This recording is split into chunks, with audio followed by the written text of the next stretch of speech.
à toutes. Aujourd'hui, on va vous montrer une petite vidéo de quelque chose d'assez important parce qu'on arrive en période hivernale. C'est la mise en hivernage de votre système d'arrosage automatique. Alors pourquoi c'est important? Parce que si vous ne faites rien, l'eau va geler dans les tuyaux et va les faire éclater ou en tout cas risque d'endommager pas mal votre système d'arrosage et donc de devoir être réparé au printemps pile au moment où vous en aurez besoin parce qu'il fait chaud. Donc, la première chose qu'il faut savoir dans la purge d'un système d'arrosage automatique, c'est qu'il y a des vannes qui distribuent l'eau vers l'extérieur, vers le jardin, donc depuis la maison.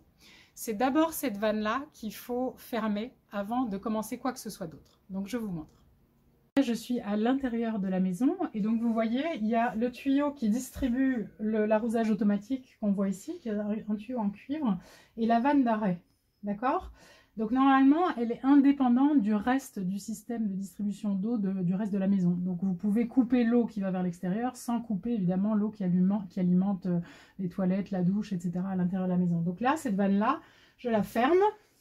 C'est dans ce sens-là. Et donc vous voyez, il faut que ça fasse une croix. Il faut que ce soit perpendiculaire. Pour qu'une vanne soit fermée, il ne faut plus qu'elle soit dans le sens du tuyau.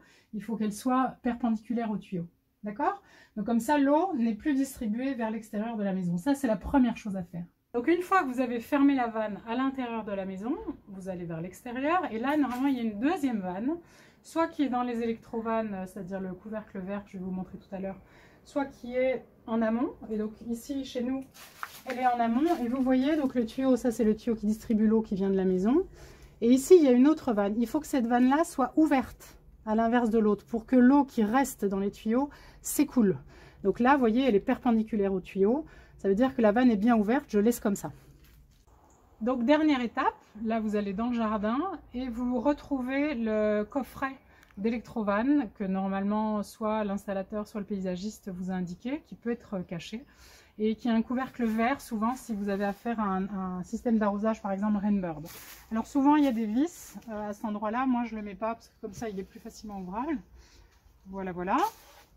Et donc vous voyez dans cette boîte avec les électrovannes vous avez d'autres vannes là qui sont ouvertes et les électrovannes ici. Alors il y a plusieurs façons de procéder. Moi je fais la façon simple, c'est-à-dire comme vous avez laissé la vanne en amont ouverte à l'extérieur, l'eau continue à circuler et en fait je dévisse ici ce qu'on appelle les petits tétons. C'est des petits bouchons noirs que je dévisse donc dans le sens inverse des aiguilles d'une montre.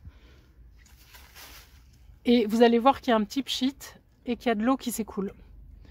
Voilà. Et ça évite en fait que l'électrovanne ne gèle et que l'eau dedans ne fasse éclater les tuyaux.